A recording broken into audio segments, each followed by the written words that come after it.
আসসালামু আলাইকুম। কী অবস্থা, কেমন আছেন ভাই? 35 ডিগ্রি সেলসিয়াস, তার ভিতরে এই ফার্মের ভিতরে উঠটা অনেক কষ্ট করে চেঞ্জ করছি বসেগুলো, যদি এখনও শেষ হয় নাই।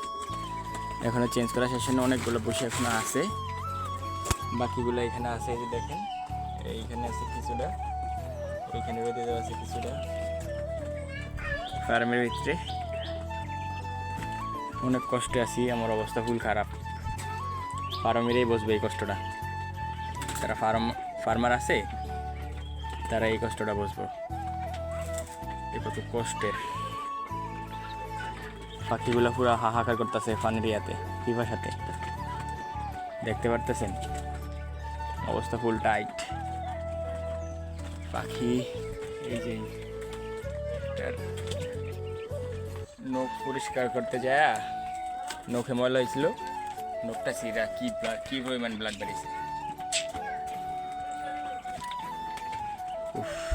এই গরমের কারণে পিছনের সেটটাতে ফুল নেট করে দিলাম, এই পাশেও নেট করে দিলাম।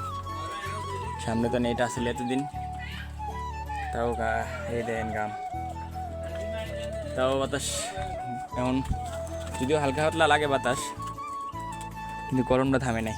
হিউজ পরিমাণ গরম ফার্মের ভিতরে। এই গরমে কী করা যায় একটু যদি কেউ জানা থাকেন তারা একটু সাজেশন দিয়ে। আমি গ্লুকোজ খাওয়াই, লাইসিবিট খাওয়াই,